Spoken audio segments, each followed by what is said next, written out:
Ini adalah kisah Umair bin Wahb al-Jumahi yang dijuluki sebagai salah satu setan Quraisy karena permusuhannya yang ekstrim terhadap Islam. Tapi sebelum melanjutkan, jangan lupa subscribe, like, komen, dan share, serta bunyikan loncengnya agar Anda tidak ketinggalan kisah-kisah menarik yang lainnya.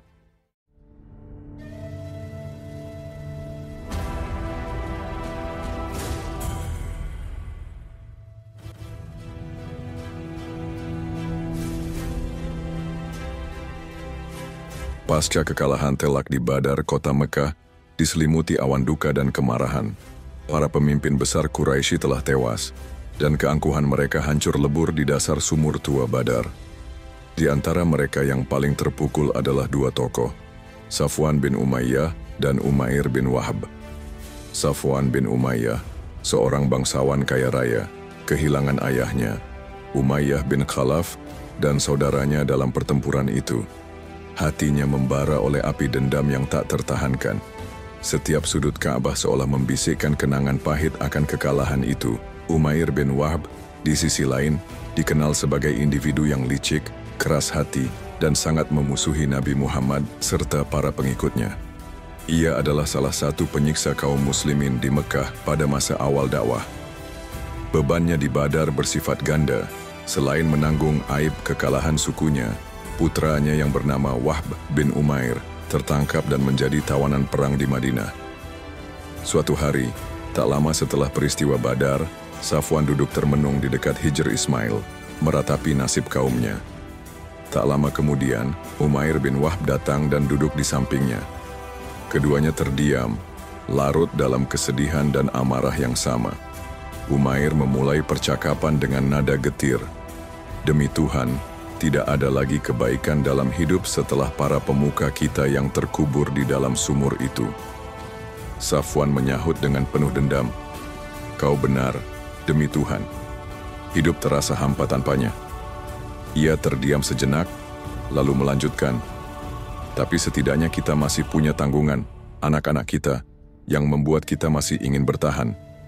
Keheningan kembali menyelimuti mereka.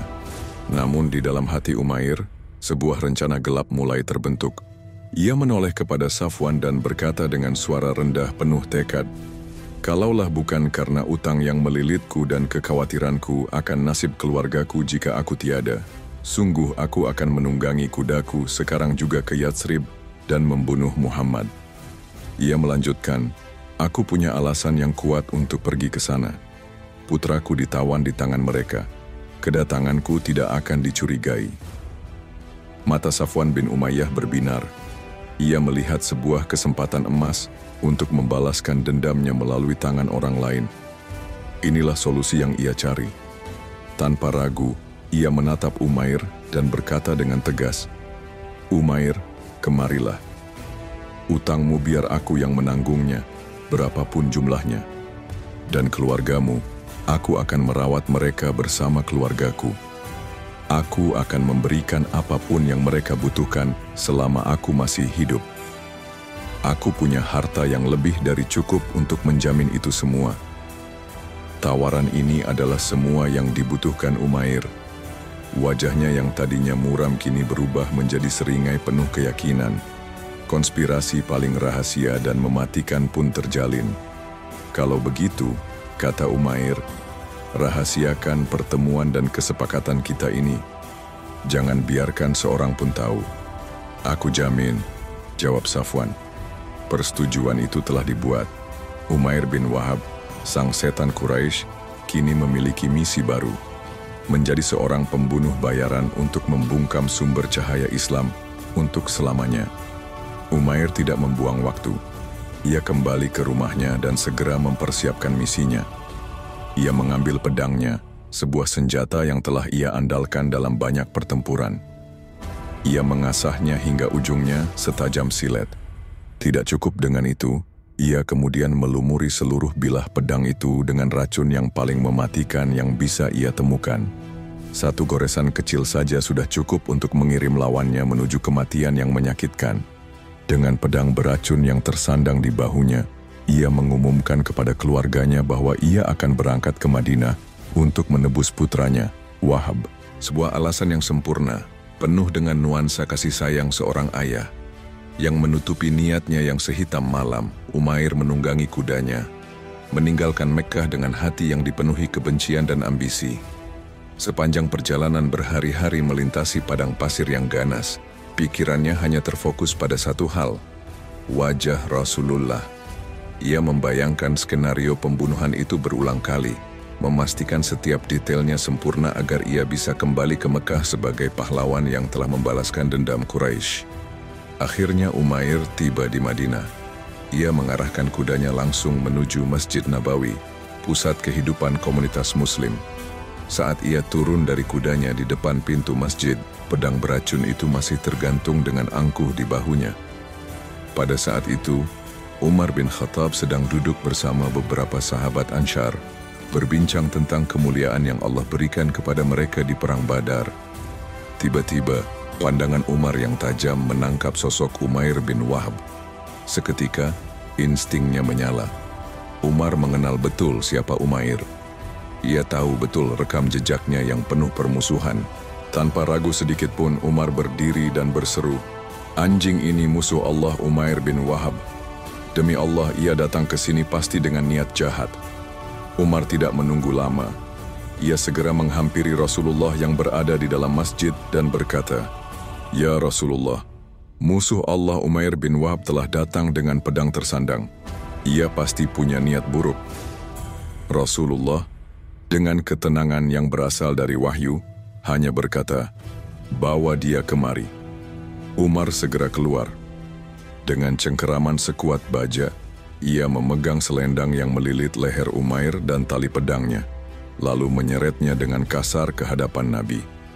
Kepada para sahabat Ansyar yang bersamanya, Umar memerintahkan, "Masuklah kalian dan duduklah di sekeliling Rasulullah.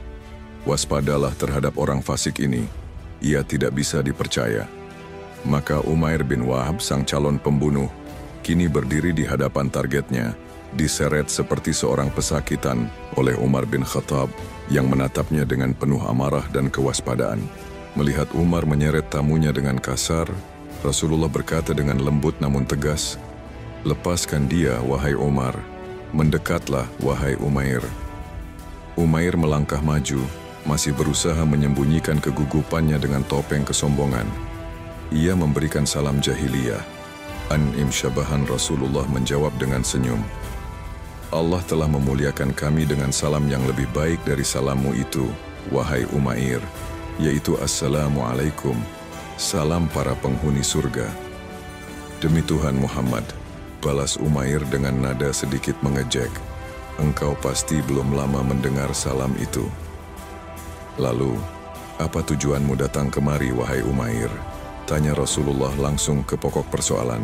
Umair segera melancarkan alibinya, "Aku datang untuk membebaskan putraku yang menjadi tawanan di tangan kalian. Aku mohon, perlakukanlah dia dengan baik." Rasulullah menatap tajam ke arah pedang yang masih tersandang di bahu Umair. "Lalu untuk apa pedang yang ada di lehermu itu?"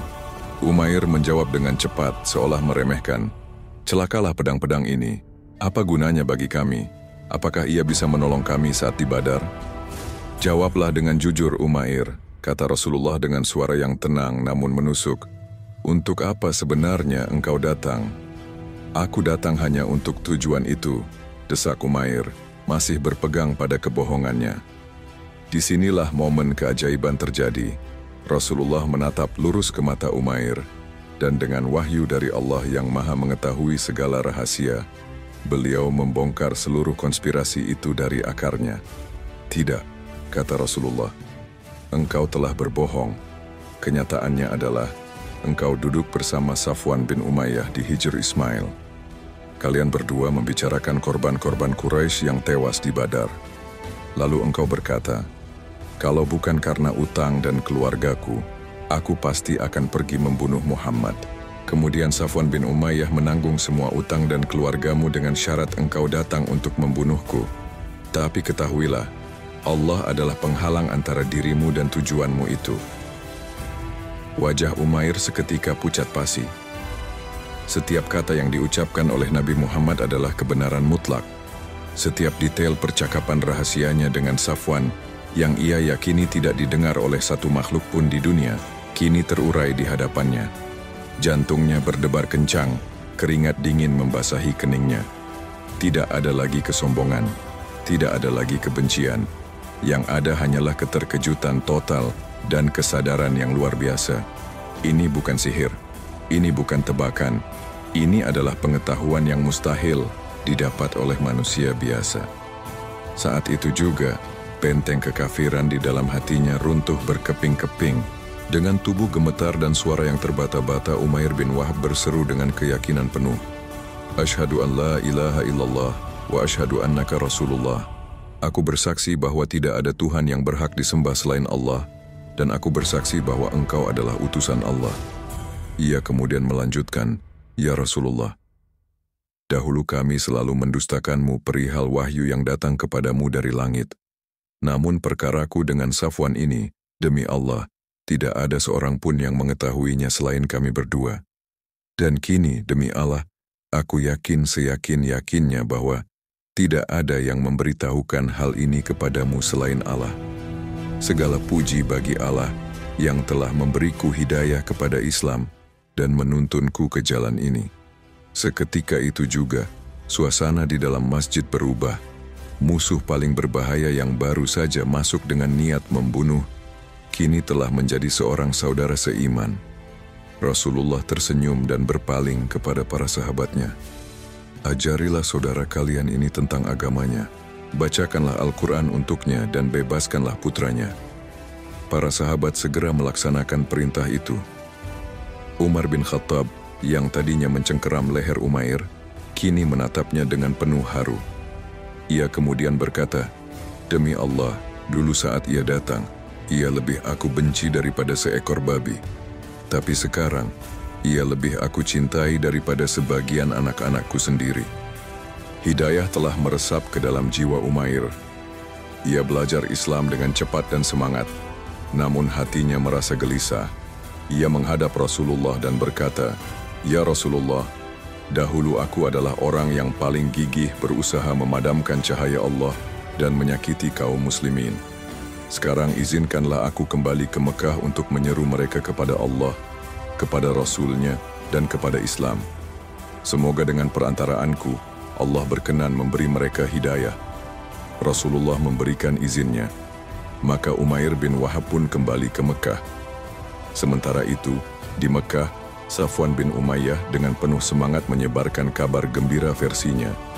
Bergembiralah, katanya kepada para pemuka Quraisy. Dalam beberapa hari ke depan kalian akan mendengar sebuah berita besar yang akan membuat kalian melupakan tragedi Badar. Setiap hari ia bertanya kepada para kafilah yang datang dari arah Madinah, mencari kabar tentang Umair. Hingga suatu hari seorang musafir datang membawa berita. Namun berita itu bagaikan petir di siang bolong bagi Safwan. Umair telah masuk Islam. Safwan terkejut dan hancur. Ia bersumpah demi Tuhan-Tuhannya bahwa ia tidak akan pernah berbicara lagi dengan Umair dan tidak akan pernah memberinya manfaat apapun seumur hidupnya. Tak lama kemudian, Umair tiba di Mekkah. Ia bukan lagi Umair sang pembunuh bayaran, melainkan Umair sang juru dakwah. Ia berdiri di hadapan kaumnya, di tempat-tempat ia biasa mencela Islam, dan dengan lantang menyerukan kalimat tauhid. Ia menggunakan keberaniannya, kefasihan lidahnya, dan statusnya yang dahulu ditakuti, kini untuk menyebarkan cahaya Islam. Ia tidak lagi menyakiti orang karena keimanan mereka. Sebaliknya, ia mengajak mereka kepada keselamatan. Ia yang dahulu pergi untuk membunuh sang Nabi, kini rela mati untuk membela agama sang Nabi. Dan atas izin Allah, melalui dakwahnya yang gigih dan tulus, banyak sekali penduduk Mekah yang akhirnya membuka hati mereka dan memeluk Islam. Ia menjadi bukti nyata bahwa hidayah Allah dapat mengubah musuh yang paling kelam menjadi pembela yang paling terang.